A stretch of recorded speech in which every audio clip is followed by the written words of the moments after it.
अस्सलामुअलैकुम, मैं हूं फैसल तारिड़। मेरे साथ साजिद गोंदल साहब मौजूद हैं। हम सुप्रीम कोर्ट के अंदर इस वक्त खड़े हुए हैं और यहाँ के हालात इंतहाई कशीदा हो चुके हैं। यहाँ बाहर सुप्रीम कोर्ट के बाहर एहतजाज हो रहा है, नारेबाजी बल्कि हो रही है। यहाँ पे सिक्योरिटी टाइट कर दी गई है, रेंजर तैनात है, पुलिस की भारी नफरी यहाँ पे तैनात है और रेड जोन आप कह लें कि इस वक्त हाई अलर्ट है। प्रिजनर्स वैन्स पहुँच चुकी हैं। हमारे साथ पीछे ये साथ ही पीएम हाउस है, सदर हाउस है और वहाँ पे भी कोहराम मचा हुआ है, हर तरफ हलचल मची हुई है, नफसा नफसी का आलम है। आज से ठीक 4 महीने पहले जब इसी तरह की सूरत हाल पैदा हुई थी कि सुप्रीम कोर्ट ने एक फ़ैसला दिया था, रूलिंग को रिजेक्ट किया था और उस वक्त 9 अप्रैल को वोटिंग होनी थी रात को। इसी तरह की सूरत हाल उस वक्त बनी हुई थी। कैदियों वाली गाड़ियां भी पहुंच गई थी, पुलिस भी थी, रेंजर भी थी, लोग भी एहतजाज कर रहे थे। आज भी सेम उसी तरह की सूरत हाल बनी हुई है कि पीएम हाउस के अंदर कोहराम मचा हुआ है, इम्पोर्टेड घबराया हुआ है कि आज मेरे साथ क्या हो गया है, क्या होने वाला है। इमरान खान साहब ने भी जो इजलास है वो तलब कर लिया है। साजिद गोंदल साहब से हम जानते हैं कि ये क्या हो रहा है, इतनी ज़्यादा सिक्योरिटी क्यों है और ये फ़ौज का आ जाना, रेंजर का आ जाना, कैदियों वाली बसों का आ जाना। अच्छा तारड़ साहब, एक तो ये बात आपकी दुरुस्त है। जब भी कोई हाई प्रोफाइल केसेस की यहाँ पर समात होती है और जिसका इम्पेक्ट पॉलिटिकल पार्टीज़ पर पड़ता है तो यकीनन उनके जो कारकुनान हैं वो यहाँ पर आते हैं। चूँकि गुज़श्ता रोज़ बाइकाट कर दिया था तमाम अदालती कार्रवाई का जो हुकूमती पार्टीज़ हैं उन्होंने, तो आज उनके वकला अगरचे पेश हुए लेकिन उन्होंने बाज़ाब्ता तौर पर जो है वो माजरत की है इस केस के अंदर दलाइल देने से।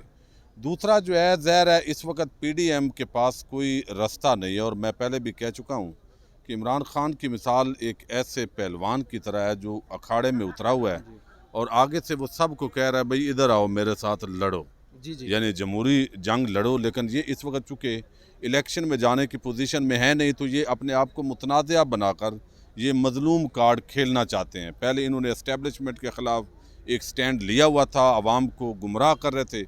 लोगों को समझ आ गई है कि ये दरअसल एस्टेब्लिशमेंट के बूट पॉलिश करने वाले हैं, लेकिन ये हमें धोखा दे रहे हैं और अब बूट पॉलिश करने के बाद इनको ये हुकूमत गिफ्ट में मिली। आगे जो इमरान खान का पब्लिक के साथ एक ताल्लुक़ है ये अंदाज़ा नहीं था, ये मिस कैलकुलेशन हुई है। मिस कैलकुलेशन होने की वजह से ज़हर है ये आवाम जो है वो कह रही है कि फ्री एंड फेयर इलेक्शंस करवाएं। इसके साथ कुछ और चीज़ें, यानी आप देखिए ना, इस अगर आज इलेक्शन के अंदर जाते हैं इमरान खान जो है वो सादा अक्सरियत, वाज़ेह अक्सरियत लेकर आता है या वो 2/3 अक्सरियत लेते हैं तो ये कहाँ खड़े होंगे। इस वक्त ये आवाम के पास जाने की पोजीशन में है नहीं। तो दूसरी तरफ इस वक्त कुछ हरबे ये इस्तेमाल कर रहे हैं। गवर्नर राज लगाया जा सकता है, नहीं लगाया जा सकता। हमारा गवर्नर जो है अगर परवेज़ इलाही वज़ीर आला बनते हैं, ज़ाहिर है वो इलेक्ट तो हो चुके हैं, अगर यहाँ से फैसला आता है तो वो हल्फ जो है उनसे लेगा नहीं लेगा, मज़ीद जो है वो डिले टैक्टिक्स यूज़ किए जा सकेंगे। फिर ये है कि मज़ीद जो है वो एतमाद का वोट लेने का गवर्नर कह सकता है बाद में, और उसके दौरान कुछ लोगों को जो है वो अपने साथ मिलाने के अंदर इनको वक्त मिल जाएगा। तो इस तरह के जो हथकंडे हैं वो इस्तेमाल कर रहे हैं। लेकिन मैं एक चीज़ हमेशा जोर देकर कहता हूँ, ये जो सारी गेम हो रही है ये नून लीग समझती है कि शहबाज शरीफ, हमजा शहबाज नाकाम हो गए हैं और नवाज़ शरीफ और मरियम नवाज़ जो है उनको अब हमारा लीडर के तौर पर आगे बिल्कुल जो है वो आना चाहिए। अब उसके लिए नवाज़ शरीफ चूँकि मफरूर हैं, इश्तिहारी हैं, मरियम नवाज़ मुजरमा है, तो यहाँ पर मरियम नवाज़ हैं उनकी तो ज़मानत शायद ऑलरेडी हुई है, चलो केस भी शायद आगे ना बढ़े। लेकिन जो नवाज़ शरीफ हैं उनको वापस लाना है।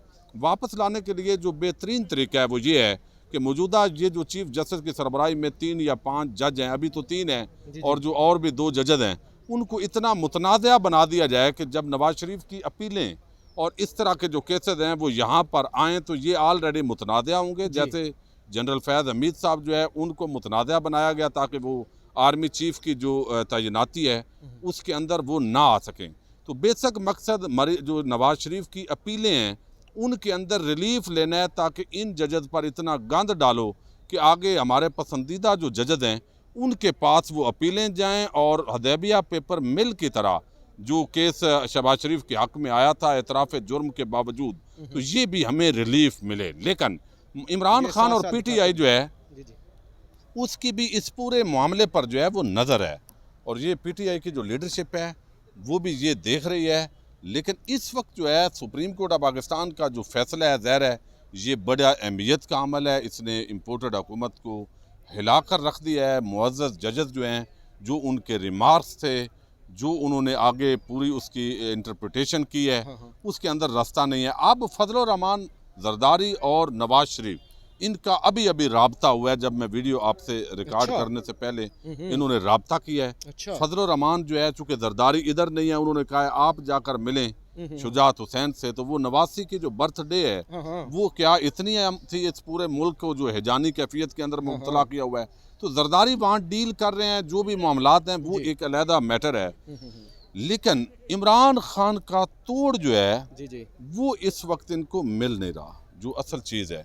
अच्छा गोंदल साहब, इस वक्त ये जो हम हालात देख रहे हैं कि इस वक्त बाहर पुलिस ही पुलिस है, रेंजर ही रेंजर है, प्रिजनर्स वैन्स भी आ चुकी हैं, मीडिया भी है, लोग भी हैं, यहाँ पे पुलिस वालों ने लाठियाँ भी पकड़ी हुई हैं और ज़ाहिर इंतज़ामात पूरे कर लिए गए हैं।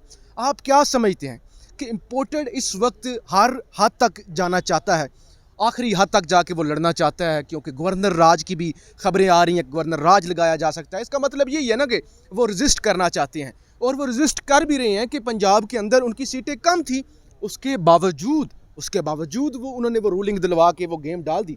और उससे भी बड़ी जो तौहीन अदालत की गई कि अदालत के अंदर समाअत हो रही है और 63 रुकनी जो काबीना है वो हल्फ ले लेती है। ये सारी चीज़ें हमें ये बताती हैं कि इम्पोर्टेड जो है वो हर हाल में यहाँ पे तबाही मचाना चाहता है या कम से कम कशीदगी चाहता है। इसीलिए ये सारे इंतज़ामात कर लिए गए हैं। और ये देखिए, वो कहते हैं कि हर अमल का एक रद्द अमल होता है, कि हमने 9 अप्रैल और 10 अप्रैल की दरमियानी रात इसी तरह के मनाजर देखे थे और आज भी हम उसी तरह के मनाजर देख रहे हैं। तो आपको लगता है कि ये इज़्ज़त के साथ तो नहीं जाएंगे? इस वक्त वज़ीर आज़म हाउस से भी ये खबरें आ रही हैं कि वहाँ पे कोराम मचा हुआ है, इजलास बुला लिया गया है। वज़ीर आज़म हाउस के अंदर तो कल भी आपने देखा प्रेस कॉन्फ्रेंस वहाँ से हुई, जी आज भी वहाँ से प्रेस कॉन्फ्रेंस की गई कि हमें ये फैसला कबूल नहीं है, जी हम बाइकाट करते हैं कार्रवाई का। तो बाकायदा इस वक्त वज़ीर आज़म हाउस और सुप्रीम कोर्ट ऑफ पाकिस्तान की लड़ाई तो शुरू हो चुकी है। लेकिन इसके साथ मैं आपको बताऊं, चूँकि इस वक्त तो पीटीआई के ज़्यादा चूँकि हामी हैं, इस वक्त जो बाहर नारेबाजी हो रही है ताकि ये जो है इम्पोर्टेड हुकूमत नामंजूर, और चूँकि बाकी लोग तो नहीं हैं। लेकिन जो आम बात है वो इसके अंदर ये है कि गवर्नर जो राज है उसके लीगल जो कम्प्लिकेशंस हैं वो बहुत ज़्यादा है। उसके लिए पंजाब असम्बली की मंजूरी बड़ी आम है, फिर सदर पाकिस्तान का उसके अंदर एक रोल है।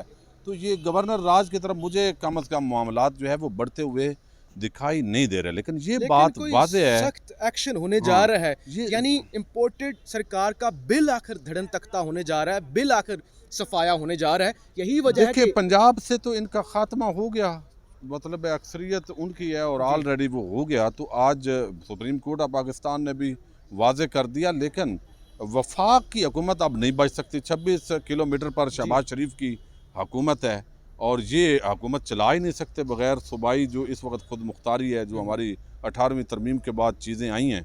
तो अब पूरी तरह मैं ये समझता हूँ कि ये घबराए हुए हैं, मजलूम बनकर ये इंतखाबात की तरफ जाना चाहते हैं। लेकिन एक और बड़ी आम पेशरफ्त इस वक्त जो है वो दी गई है हामिद मीर के ज़राए के हवाले से, कि बजाय इसके के दरमियान में एस्टेब्लिशमेंट को इन्वॉल्व किया जाए, फ़ौज को इन्वॉल्व किया जाए। इदारा भी चाहता है कि आप हमें जो है वो साइड पर रहने दें। जो गलतियाँ हो गई हर तरफ, ज़ाहिर है एस्टेब्लिशमेंट का रूल हमेशा पाकिस्तान की सियासत में रहा है, आगे भी होगा, अल्लाह करे कि वो ख़त्म हो सियासी रूल।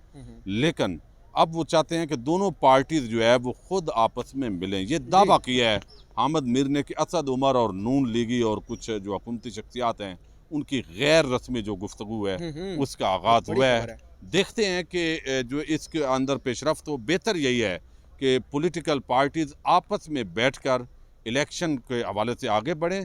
अगर कोई समझता है आर्मी चीफ की तैनाती पे डटे हुए हैं, ये भी बड़ी बदकिस्मती है, तो वो जो है वैसे तो होने ही नहीं चाहिए और वो अभी कर देनी चाहिए, इसमें मुशावरत शामिल हो और वो कर दें। अल्लाह खैर सल्ला, ताकि ये मामलात ख़त्म हो और अक्टूबर में इंतखाबात की तरफ ये कौम बढ़े और ये जो मुआशी सूरत हाल है, दिवालियापन की तरफ पाकिस्तान जा रहा है। इम्पोर्टेड हुकूमत ने बर्बादी कर दी है पूरी मईशत की। चलते फिरते पाकिस्तान बढ़ता हुआ तरक्की करता पाकिस्तान की तरक्की को रोका है, तो ये जो है सिलसिला रुकना जी चाहिए। बहुत शुक्रिया गोंदल साहब। मैं आखिर में आपको आखिरी दफ़ा मनाज़र दिखा दूं मेरे सामने, क्योंकि फ्रंट कैमरा है तो यहाँ से मैं आपको दिखा नहीं सकता। ये आपको नज़र आ रही होगी यहाँ पे जो सिक्योरिटी है, और पीछे आपको ये जो रोड है यहाँ पे भी आपको मामलात नज़र आ रहे होंगे। इसी तरह से सुप्रीम कोर्ट के अंदर भी सिक्योरिटी जो है हाई अलर्ट है, क्योंकि इम्पोर्टेड सरकार कोई ना कोई तमाशा लगाना चाहती है। किसी ना किसी तरह से वो अपने आप को बचाने के लिए किसी भी हद तक जाना चाहती है। लेकिन इस वक्त वज़ीर आज़म हाउस के अंदर और यहाँ इक़्तिदार के अवानों के अंदर ख़बरें ये आ रही हैं कि बता दिया गया इनको कि आप यहाँ से बोरिया बिस्तर उठा लें, यहाँ से निकलने की तैयारी करें। अपनी राय का इजहार ज़रूर कीजिएगा। पाकिस्तान जिंदाबाद।